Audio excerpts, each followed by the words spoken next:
Hello friends, welcome to నవలా హృదయం. ఈ వీడియోలో మనం వసంత శిశిరం నావెల్ నెక్స్ట్ పార్ట్ చూడబోతున్నాం. కథలోకి వెళ్ళిపోదాం రండి. అడవిలో శిశిర వసంతులను స్పృహ కోల్పోయేలా చేసి బంధించారు కొంతమంది. ఒక నల్ల ముసుగు వ్యక్తి వసంత్ను కొట్టడానికి వెళ్లగా అతన్ని ఆపి, కాసేపట్లో జలసమాధి కాబోతున్న వారిపై నీ శక్తిని ప్రయోగించి వృధా చేసుకోకు అని చెప్పాడు స్మగ్లర్ల నాయకుడు. అంతేకాకుండా వసంత్ లేదా శిశిర శరీరాలపై ఏవైనా కొట్టిన గాయాలైతే వారి శవాలు దొరికాక కేసు పెద్దదై ఇన్వెస్టిగేషన్ జరుగుతుందనేది అతడి ఉద్దేశం. అలా జరగకుండా ఉండటానికి ఆ నల్ల ముసుగు వ్యక్తిని ఆపాడు. ఆ తర్వాత ఒక చెక్క దుంగలో శిశిర వసంతులను ఉంచి తెరవడానికి వీలు లేకుండా మూసేసి నీటిలోకి వదిలేశారు. నీటిలో తేలుతూ ఆ దుంగ ప్రవాహంతో పాటు కొట్టుకుపోతుంటే మరోవైపు నిధిలోని బహుమతులను గెలుచుకున్న అందరూ సంతోషంగా తిరిగి క్యాంపు దగ్గరకు చేరుకున్నారు. అప్పటికే వసంతే నిధిని దాచింది అని అందరికీ తెలియడంతో అతడు సరదాగా శిశిరతో అడవిలో చక్కర్లు కొడుతున్నాడు అనుకుంటూ ఎవరి పనుల్లో వారు పడిపోయారు. రేపటి నుండి యథావిధిగా తమ మామూలు జీవితాల్లోకి వెళ్ళిపోవాలి కాబట్టి అందరూ ఆ సమయాన్ని సద్వినియోగం చేసుకుంటూ అల్లరి చేస్తూ పాటలు పాడుతూ సరదాగా గడిపేస్తున్నారు. ఇదిలా ఉండగా రేష్మ అలీ దగ్గరకొచ్చి, అలీ, అన్నయ్య వాళ్ళు ఇంకా రాలేదు, లంచ్ టైం కూడా దాటిపోయింది అని అనగా అలీ దాన్ని సీరియస్గా తీసుకోలేదు. ఆమె కంగారు పట్టం చూసి, ఏం కాదు రేష్మ, వాళ్ళు కొత్తగా పెళ్ళైన వాళ్ళు కదా, సరదాగా తిరుగుతూ ఉంటారు. తిరిగెళ్ళాక ఎలాగో మీ ఫ్రెండ్కి కాలేజ్, మా వాడికి ఆఫీస్ ఉంటాయి కదా, ఎంజాయ్ చేయి నువ్వు అని అనడంతో రేష్మకు కూడా అతడు అన్నది నిజమే అనిపించి ఇక అక్కడితో ఆ విషయం వదిలేసి ఆటల్లో పడిపోయింది. దాదాపు గంట తర్వాత దుంగలో వసంత్కు అతి దగ్గరగా ఉన్న శిశిరకు నిదానంగా మెలకు వచ్చింది. లేచి చుట్టూ చూసిన ఆమె కంగారు పడుతూ వసంత్ వంక చూడగా అతడికి ఇంకా స్పృహ రాలేదు. అతన్ని తట్టి లేపాలని కదిలించబోతే ఆమె చేతులు వెనక్కి కట్టేసి ఉండటం వల్ల కుదరలేదు. ఇబ్బందిగా కదులుతూ కట్లు విడిపించుకోవాలని ప్రయత్నిస్తూనే, వాసుగారు లేవండి అంటూ తన తలతో అతడి ఛాతీపై కొట్టింది.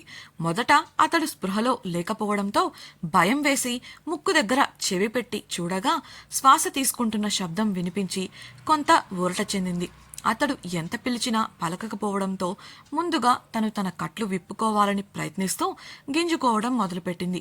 ఆ పెనుగులాటలో వారు ఉన్న దుంగ నీటిలోనే దొర్లడం, దానికున్న సన్నని సందుల్లోంచి కొద్దిగా నీరు లోపలికి వచ్చి బొట్లు బొట్లుగా కారడం మొదలైంది. అలా 4-5 సార్లు జరగగా లోపలంతా నీటి చెమ్మ చేరిపోయింది. అక్కడక్కడ నీటి బొట్లు కారుతూ ఉండగా వసంత్ ముఖంపై కూడా చల్లటి నీరు బొట్టు బొట్టుగా పడి అతని నుదురు నుండి ముక్కు వరకు తడిచింది. ఆ చల్లదనానికి మెల్లిగా వసంత్ కనుగుడ్లలో కదలిక మొదలై కొంతసేపటికి అతడు మెల్లిగా కళ్ళు తెరిచాడు. మొదట అంతా మసకగా కనిపించినా కళ్ళు విప్పార్చి చూసే ప్రయత్నం చేస్తుండగా కొంతసేపటికి దృశ్యం పూర్తిగా కనిపించడం మొదలైంది. అది మిట్ట మధ్యాహ్నం కావడంతో దుంగ లోపల ఉన్నప్పటికీ కూడా కొంత వెలుగు కనిపిస్తోంది. కొంతలో కొంత వారికి అది సాయపడింది. వసంత్ మైకం వదిలించుకొని పూర్తిగా కళ్ళు తెరిచేసరికి శిశిర తను చెక్కపెట్టెలో బంధించబడి ఉండటం చూసి షాక్ అయ్యాడు. ఓ పక్క శిశిర గింజుకుంటూ కనిపించింది.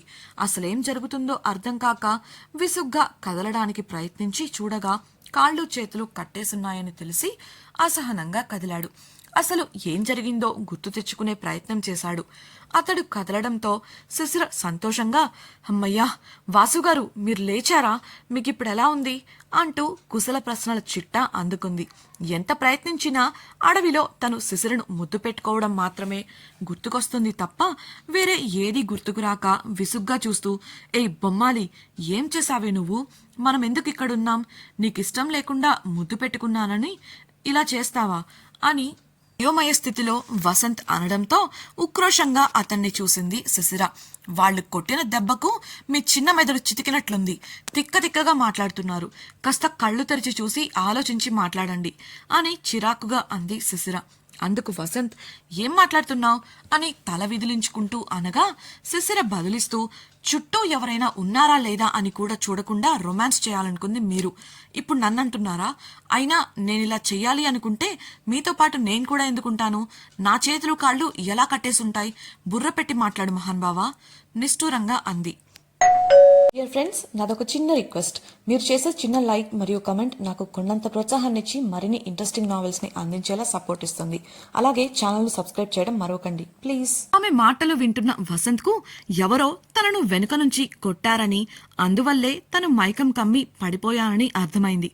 ఇక అసలు తాము ఎక్కడ ఏ పరిస్థితుల్లో ఉన్నామో అర్థం చేసుకోవడానికి ప్రయత్నించాడు. చుట్టూ తడిగా ఉందంటే తమను ఒక పెట్టెలో బంధించి నీళ్లలో పడేశారని అర్థమైంది. అయితే ఆ పెట్టె కదలికలను బట్టి తాము నీటిపై తేలుతున్నట్లు అర్థం చేసుకున్నాడు. వాళ్ళు ఎవరో నీలాంటి తింగర్మేళాల్లో ఉంటారు. చంపాలనుకుంటే నేరుగా ఏసేయాలి, లేదా ఈ పెట్టెకు బరువైన రాయి కట్టి వదిలితే పూర్తిగా నీటిలో మునిగిపోతుంది. అంతేకాని ఇలా పెళ్లాంతో పాటు ప్యాక్ చేసి నదిలో పడవలో హనీమూన్కు పంపినట్లు పంపారు వెధవలు అన్నాడు అసహనంగా. అతడిని వింతగా చూసి ముఖం తిప్పుకుంది శిశిర. ఏంటా చూపు అన్న వసంత్కు వాళ్లేం తెలివిలేక చేయలేదు. రాయి కట్టి నీళ్లల్లో ముంచితే ఇన్వెస్టిగేషన్లో హత్య అని తెలుస్తుంది. ఇది సహజంగా జరిగినట్లు ఉండాలని జలపాతం వైపు వెళుతున్న నీటి ప్రవాహంలో మనల్ని వదిలారు. తమ చేతులకు మట్టంటకుండా మనల్ని చంపాలనేది వారి ప్లాన్ కాబోలు విసుగ్గా చెప్పింది. పర్లేదు, బాగానే అర్థం చేసుకున్నావు. సరేగాని ముందిక్కడి నుంచి బయటపడాలి అంటూ కట్టేసున్న కాళ్లతో బలంగా దుంగ పైభాగాన్ని తన్నాడు వసంత్. కాని అసలే ఇరుకు, అందులోనూ కట్టేసుండటం వల్ల అస్సలు పట్టు చిక్కడం లేదు. కట్లు విడిపించుకోందే కుదిరేలా లేదు అంటూనే వసంత్ ఒకసారి తనని శిశిరను పరిసరాలను గమనించాడు. వాళ్ల అదృష్టం కొద్దీ ఆ దుంగలో మరో మనిషి పట్టే ఖాళీ ఉండటం వల్ల కదలడానికి అనుకుగా ఉంది. దాంతో శిశిరతో, ఇదిగో నువ్వటు తిరుగు, నేనిటి తిరుగుతా, ఏం చేస్తావో నాకు తెలీదు, ఎలా అయినా సరే నా కట్లు విప్పాలి అని వసంత్ అనడంతో సరే అంటూ సర్దుకుంది శిశిర.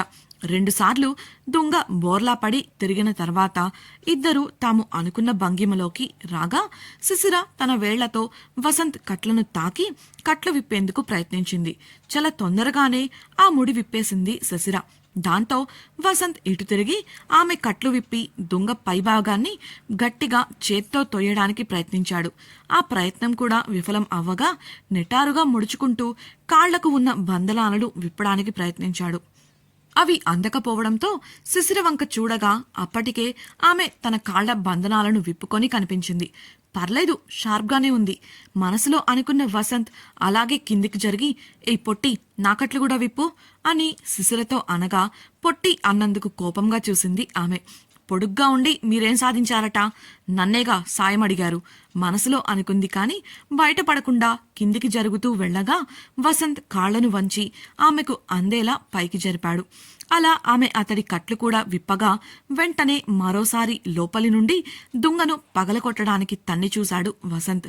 అలా ఒక 10 సార్లు తన్నాక దుంగలోని 2 భాగాలకు మధ్య సన్నని ఖాళీ ఏర్పడగా ఆ సందులోంచి మేకులు ఉన్నట్లు వారికి కనిపించాయి. డామెట్, మేకులు కొట్టారు విసుగ్గా అనుకున్నాడు వసంత్. మళ్లీ అదే బలంతో ఇంకాస్త గట్టిగా తన్నుతూనే ఉన్నాడు. అతడు ఎన్నిసార్లు తన్నినా ప్రతిసారి దుంగ నీటిలో మునిగి లేవడం, నీళ్లు దుంగలోకి రావడం జరుగుతూ వచ్చాయి. అలా నీళ్లు రావడం వల్ల దుంగ ఇంకా నీటిలోకి మునగడం మొదలైంది. అది గమనించిన ఇద్దరూ ఇది సరైన పద్ధతి కాదని నిర్ణయించుకున్నారు. అప్పుడే ఏదో ఆలోచన తట్టిన శిశిర మెల్లగా కిందికి వంగుతూ తన కాలికి ఉన్న ప్యాంటును పైకి లాక్కుంది. తన కాలి బూటును అందుకోవాలని ప్రయత్నిస్తుంటే, శిశిర, ఏం చేస్తున్నావు నువ్వు అన్నాడు వసంత్. ఆమె ఏం చేస్తుందో తెలుసుకోవాలని. 1 నిమిషం అని చెప్పేసి అతి కష్టం మీద ఆమె తన ఎడమకాలి బూటును చేతిలోకి తీసుకోగా, దీంతో ఏం చేయబోతున్నావు నువ్వు అడిగాడు వసంత్. ఆమె అతన్ని ఒకసారి చూసి బూటు వెనుక భాగంలో షోల్ దగ్గర ఉన్న ఒక బెజ్జాన్ని తాకింది. వెంటనే తలలో నుండి పిన్ను తీసి ఆ బెజ్జంలో పెట్టి దేన్నో బయటకు తీయడానికి ప్రయత్నిస్తుంటే, ఏం చేస్తున్నావే, అంత మంచి బూట్లెందుకు పాడు చేస్తున్నావు అన్నాడు వసంత్ ఆమె చేతిలో ఉన్న బూటును తీసుకోబోతూ. ఆమె అతన్ని విదిలించి విసుగ్గా చూస్తూ ఆ బూట్లోంచి సన్నని చిన్న ఖడ్గమాకారంలో ఉన్న పొడవైన వస్తువును బయటకు తీసింది. అది చూడ్డానికి అచ్చు పాతకాలంలో రాజులు వాడే వొర, అందులో ఉండే కత్తిలానే ఉన్నాయి. కానీ చాలా చిన్నదిగా ఒక చేతి పరిమాణంలో మాత్రమే ఉండగా ఆశ్చర్యంగా చూశాడు వసంత్. శిశిర జాగ్రత్తగా ఆ వొర నుంచి లోపల ఉన్న కత్తిని జాగ్రత్తగా లాగగా అది నిజానికి ఒక రంపం లాంటి పళ్లతో ఉన్న బ్లేడ్. దాన్ని అందుకున్న శిశిర దుంగ సందులో దాన్ని పెట్టబోతుంటే, ఏంటి ఇప్పుడు దీంతో దుంగని కోసేద్దామనే అన్నాడు వసంత్ వెటకారంగా. డియర్ ఫ్రెండ్స్, నాదొక చిన్న రిక్వెస్ట్. మీరు చేసే చిన్న లైక్ మరియు కమెంట్ నాకు కొండంత ప్రోత్సాహాన్ని ఇచ్చి మరిన్ని ఇంట్రెస్టింగ్ నావెల్స్ని అందించేలా సపోర్ట్ ఇస్తుంది. అలాగే ఛానల్ను సబ్స్క్రైబ్ చేయడం మరవకండి ప్లీజ్. అతడలా అనడంలో ఏమాత్రం తప్పులేదు. కారణం ఆ బ్లేడు అంత సన్నగా సున్నితంగా కనపడుతూ పట్టుకుంటేనే విరిగిపోతుందా అన్నట్లు అనిపించింది. శిశిర అతడికి అవును అని విసుగ్గా చెప్పి తన పని మొదలుపెట్టగా నిమిషంలో అది విరిగిపోతుందని పందెం అన్నాడు వసంత్ నవ్వుతూ నమ్మకంగా. శిశిర మరో మాట మాట్లాడకుండా విసుగ్గా అతన్ని ఒకసారి చూసి తన పని తాను చేసుకుపోయింది. అక్కడ నిమిషం తర్వాత వసంత్ అన్నట్లే జరిగింది. ఏదో కట్టయిన శబ్దం వినిపించింది. వసంత్ చెప్పానా అని అంటుంటే శిశిర అవేవి పట్టించుకోకుండా పూర్తిగా బ్లేడును బయటకు తీసింది. అది చూసి షాక్ అయ్యాడు వసంత్. అసలు ఏం జరిగి ఉంటుందా అని అతడు చూస్తుంటే శిశిర మరో స్థానంలో ఆ బ్లేడ్ను పెట్టి రంపంలా కొయ్యడం మొదలుపెట్టింది. అలా చూస్తున్న వసంత్కు ఆ శబ్దం మేకు కట్టవడం వల్ల వచ్చింది అని తెలియగా షాక్ అయ్యి శిశిరను విస్మయంగా చూశాడు. శిశిర తనకు అందిన మేర మేకులు తల నుండి మోకాళ్ల వరకు పూర్తిగా కట్ చేయగా ఇక కింద ఉన్న మేకులు ఆమెకు అందలేదు. ఆ పని చేయడానికి ఆమెకు 20 నిమిషాలు పట్టింది. ఇంకా కిందికి వెళ్లాలని చూసిన శిశిరకు వసంత్ ఆపుతూ, ఇక చాలు నేను చూసుకుంటాను అని చెప్పి ఆ సందులోంచి బయటకు చూశాడు. ఒకవైపున ఒడ్డు కాస్త దగ్గరగా కనిపించి, శిశిర ఇక్కడి నుంచి 50 మీటర్ల దూరంలో ఒడ్డు కనబడుతుంది. మనం ఎలా అయినా ముందు అక్కడికి చేరుకుంటే ఈ దుంగను నేను తర్వాత విడదీస్తాను అని చెప్పాడు నమ్మకంగా. సరే, కానీ ఎలా వెళ్ళడం అని శిశిర అడగగా వసంత్ ముసిముసిగా నవ్వి అల్లరిగా చూస్తూ ఇలా అంటూ ఆమెను దగ్గరకు లాక్కొని హత్తుకొని ఆ దుంగలో ఒకవైపుకి పొర్లు దండాలు పెట్టడం మొదలుపెట్టాడు. అతడలా చేసినందుకు మొదట శిశిర కోపంగా చూసింది. కానీ కొంతసేపటికి అతడలా ఎందుకు చేస్తున్నాడో అర్థమై మౌనంగా ఉండిపోయింది. లోపల వారు పెట్టే పొర్లు దండాలకు బయట నుండి దుంగ దొర్లుతూ ఒడ్డు వైపుకు కదలడం మొదలుపెట్టింది. అలా 15 నిమిషాల తర్వాత దుంగ ఒడ్డున ఉన్న చెట్టును తాకడంతో లోపల ఉన్న వాళ్ళు ఆగి కాస్త అలసట తీర్చుకున్నారు. ఇక వసంత్ ఆలస్యం చేయడం ఇష్టం లేక కాళ్ళు చేతులతో దుంగ పైభాగాన్ని తోస్తూ తన్నుతూ ఉండడంతో వారికి దాని నుండి బయటపడేంత సందు దొరికింది. అప్పటికే ఆ దుంగలో సగం వరకు నీళ్లు చేరాయి. ఆ నీటి తాకిడికి శిశిర అనేజీగా కదులుతుండగా మొదట తాను బయటపడి దుంగను పూర్తిగా ఒడ్డుకు తీసుకెళ్లి శిశిరను కూడా బయటకు తీశాడు వసంత్. ఆయాసపడుతూ అలానే నేలపైకి వణికిపోతూ వాలిపోయింది శిశిర. వసంత్ కూడా అలసట వల్ల అలానే వెనక్కి వాలిపోయాడు.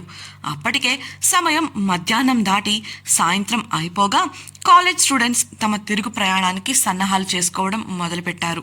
వారు అలీ దగ్గరకు వచ్చి, అన్నా, మిమ్మల్ని కలవడం సంతోషంగా ఉంది. Thank you very much. ఇక మేం బయలుదేరుతాం. కానీ వసంత్ అన్న ఇంకా రాలేదు. అన్నకు కూడా థ్యాంక్స్ చెప్పాలి అనుకున్నాం అని అనగా వాళ్ళ భుజం తట్టి, వాడికి మీ తరపున మేం చెప్తాంలే, కానీ ఆల్ ది బెస్ట్. బాగా చదివి త్వరగా సెటిల్ అవ్వండి నవ్వుతూ చెప్పాడు అలీ. వాళ్ళు తిరిగి వెళ్తుంటే ఆలోచనగా ప్రమోద్ వంక చూశాడు అలీ. అప్పటికే ప్రమోద్ కూడా తనలానే ఆలోచిస్తుండటం వల్ల ఇద్దరు కళ్లతోనే ఏదో సైగలు చేసుకున్నారు. కమల్కు అక్కడంతా జాగ్రత్తగా చూసుకోమని చెప్పి వాళ్ళిద్దరూ మాత్రమే కలిసి అడవిలోకి వెళ్లారు. రేష్మ మిగతా వారితో కబుర్లు చెబుతూ అడవిలోకి వెళ్లిన అలీని గమనించి నొసలు చిట్లించింది. వెంటనే అక్కడి వారు ఆమెను ఏదో అడగడంతో మళ్లీ మాటల్లో పడిపోయింది. అడవిలోకి వెళ్లిన అలీ, ప్రమోద్లు దాదాపు గంటసేపు ఆ ప్రాంతమంతా జల్లెడపట్టారు. వారికి ఎక్కడా కూడా వసంత్ శిశిరల జాడ కనిపించలేదు. దాంతో వారిలో కంగారు పెరిగిపోయింది. అప్పటికే అతడి మనసు కీడు శంకిస్తుంటే ఏం చేయాలో అర్థం కాక తల పట్టుకున్నాడు అలీ. ప్రమోద్, ఇలా కాదురా, ముందు వెళ్ళి అందరికీ విషయం చెబుదాం. ఎక్కడో ఏదో జరిగింది, లేదంటే ఇంతసేపు వాడు అడవిలో ఉండడు, అది కూడా శిశిరతో. రా, త్వరగా వెళ్ళాలి. చీకటి పడకముందే ఏదైనా దారి కనిపెట్టాలి అంటూ అలీ చెయ్యి పట్టుకొని అడవి నుండి బయటకు పరుగులు తీశాడు. వాళ్ళు క్యాంపును చేరుకునేసరికి వాతావరణం చల్లబడి సూర్యుడు అస్తమించడానికి సిద్ధంగా ఉన్నాడు. కంగారుగా ఉన్న వారిని కమల్ విషయం అడగగా వారు చెప్పింది విని అతడు విస్తుపోయి చూశాడు. అప్పుడే వారి దగ్గరకు వచ్చిన రేష్మ విషయం వినేసి అలీతో, ఇందుకే నేను ముందు నుంచి చెప్తూనే ఉన్నాను, నువ్వు అసలు వినలేదు, ఇప్పుడు చూడు అంటూ ఏడవటం మొదలుపెట్టింది. మెల్లగా అందరికీ వసంత్ శిశిరల ఆచూకీ తెలియడం లేదన్న విషయం తెలిసి కంగారు పట్టం మొదలుపెట్టారు. కమల్, అసలే చీకటి పడుతుంది, ఇప్పుడెలారా వాళ్ళని వెతకడం అని అనగా అందరూ ఆలోచనలో పడ్డారు. అప్పుడు రేష్మ కళ్ళు తుడుచుకుంటూ, నాకు తెలుసు అని అనడంతో అంతా ఆమె వంక చూశారు. ఇంతకీ శిశిర వసంత్లను మిగతా వారు కనిపెడతారా? వారిని కనిపెట్టడానికి రేష్మ చెప్పే ప్లాన్ ఏంటి? అది పనిచేస్తుందా? దుంగ నుండి బయటపడిన శిశిర వసంతులు ఏమయ్యారు? వారికి ప్రమాదం తప్పినట్లేనా? తెలుసుకోవాలనుకుంటున్నారా? అయితే ఛానల్లో సబ్స్క్రైబ్ చేసి వసంత శిశిరం రాబోయే ఎపిసోడ్స్ వినేయండి. మీకు ఈ వీడియో నచ్చినట్లయితే లైక్ చేసి మీ సన్నిహితులతో షేర్ చేయండి. అలాగే మీ అభిప్రాయాలను మాతో పంచుకోవడం కోసం కామెంట్ సెక్షన్లో తెలియజేయగలరు. ఇట్లు మీ నవలా హృదయం team. Thank you for listening.